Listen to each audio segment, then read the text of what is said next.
Thanks for saying yes to I'd love having a startup interview, Anj. Welcome, welcome.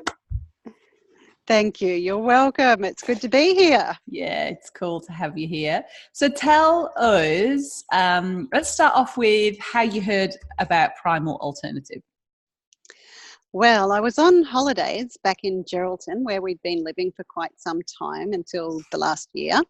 So we were on holidays last year in September, and I popped into my favourite health food store and found a loaf of Primal Alternative bread, and I thought, yes, this is better than having to eat real bread.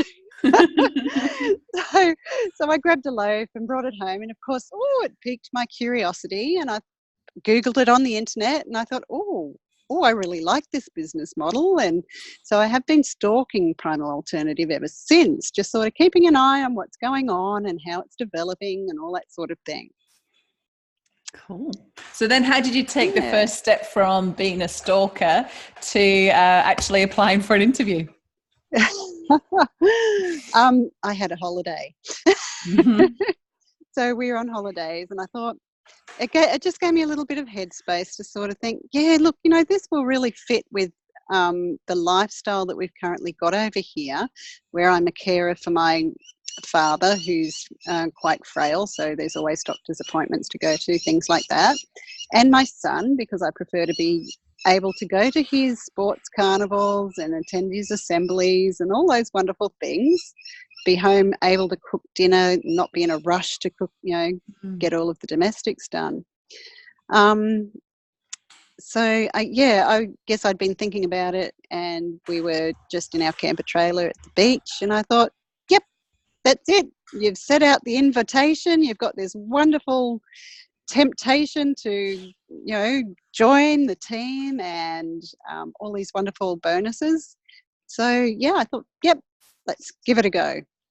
Awesome. And it was more than give it a go. It's like, I want to do this. Yeah. Was it? Oh, and we get to go through the song and the dance of the interview. No, of course. Like it's always good in the interview. It's always good. I think it's necessary. Yeah, no, it is. Like, to go through the viability of how it could look in your world. And I know that when I interviewed you, I thought you were a great fit, and so far so good. Like you are absolutely living up to that. But the one reservation that I had was that the council that you were in, so you're in Hervey Bay, and the council that you are with, we'd tried to get a previous Primalista had tried to get food business registration, but she couldn't get it. Mm-hmm. And so I mentioned that to you, and you knew that. And what did you say to me?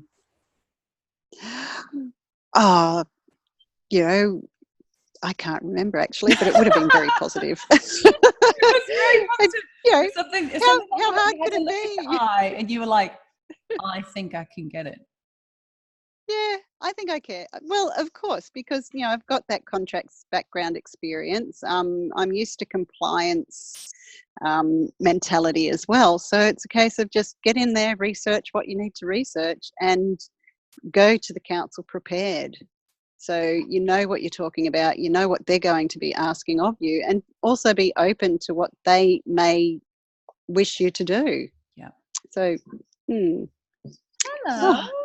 Hi, Tom. We are recording, honey. I'm the person who helped her with the You were cutting the papers. Yeah, I was cutting the papers. I helped her with it. Okay, go down the campfire now. Okay, go check out Dad's campfire. Nice to see you. Is this live? Yes. Yay, I'm famous! Oh my God, you couldn't have picked that better. That's so gold. Like, I love that. He's pretty awesome kid. I'm famous. Tell him he's going to be famous. He's going to be on Facebook. He's going to be on the website. He's going to be in the newsletters. He's going to be on the podcast. With your consent, of course, Mummy. Oh yeah, that's fine. It's all good. Hilarious. That's so funny. Yeah. So yes, I've actually. When was your actual date that you joined?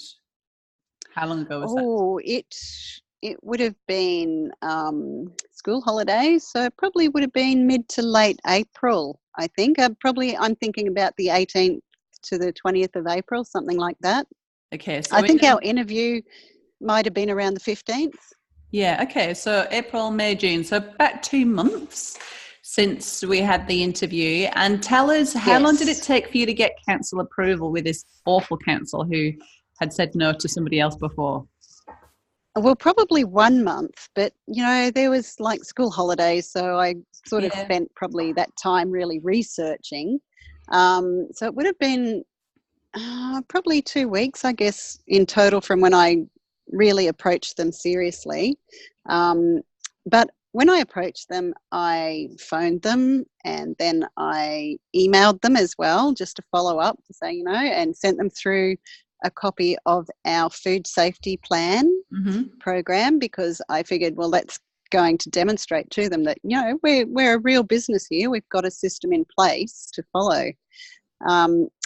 And with that, they then contacted me and arranged a time to come out here, which was pretty much the next day. And I was like, that's fine. Come out to my house. Come and check out my kitchen. So, of course, I did a bit of a clean up and tidy up and put stuff away, as you do, make your kitchen benches look really cool and uncluttered.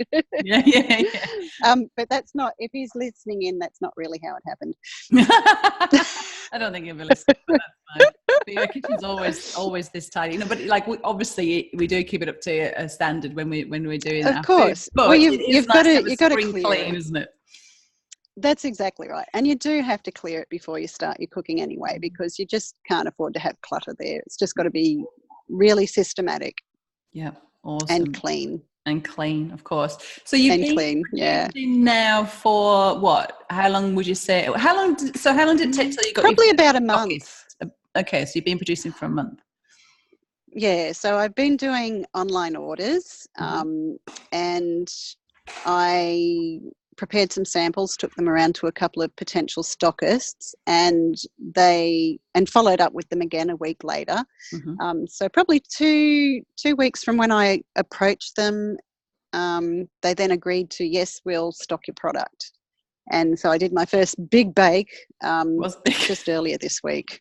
It was a bit big, yeah. Actually, I recounted. It was 43 loaves of bread. Wow, 43 loaves of bread.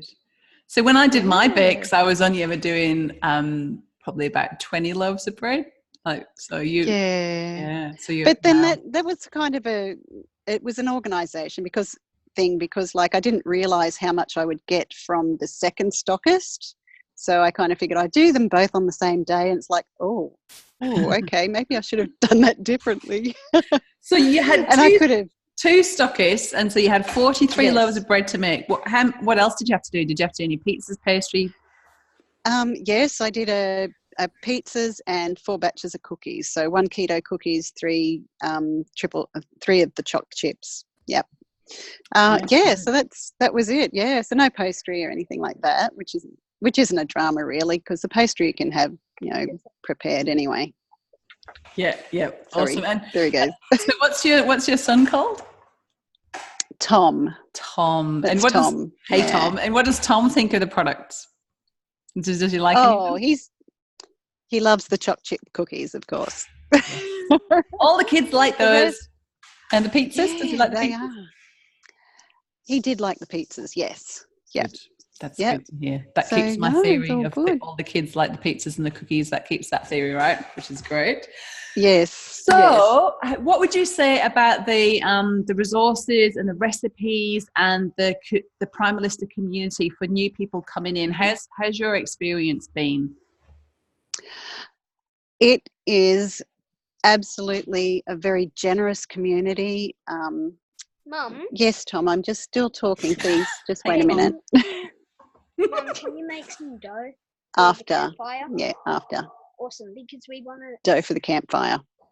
Of course. So we can put it on the dough on a stick and like a little mini damper. Yeah. Awesome. We want to make dampers. That's what we need to do. And a grain-free damper. Oh, yeah. So, Mum, after this, can you quickly go make it? Yeah, I'll do my best, honey. Promise. Oh, dear, Sorry, that's the danger of doing these things when the kids are Never home. work with children or animals, they say, don't they? That's exactly it. Okay. Our community. Yes. It is a very, very generous community. It's not like a workforce at all where everyone's holding on to their information and knowledge for fear that someone will know as much as they do. It's a very generous, sharing and supportive community. I'm absolutely blown away. All you've got to do is ask the question, and you've got all these beautiful people giving you their advice. And ask the question, because there's always someone with some wonderful advice and great tips, and it just helps make the whole process so easy. Awesome. That's awesome. Yeah. So what would your parting, so the final question, what would be your final, advice or feedback to a potential Primalista who's thinking of coming into the business, and to those who have joined but are just getting started? Yeah. I think do your research, understand what your startup costs are going to be, make sure you're comfortable with that. Make sure you're comfortable with the startup requirements, like your prerequisites. So, having your council approval and having perhaps a food safety supervisor certificate. That was required for me anyway. Yeah, I think, and making sure that fits with your why, because if it doesn't fit with your why, then it's not going to be a doable thing. Perfect. Awesome. Well, thank you so much for spending You're welcome with us, Anj. And this will be broadcast tonight on the Primal Alternative Facebook page if you want to tune in by the campsite and by the campfire, and Tom can see how famous he is. I know, he'll be very excited. Bless him. Well, thank you, beautiful Anj. So grateful for you sharing your time today. Thank you. You're most welcome. Thanks, Helen. Bye.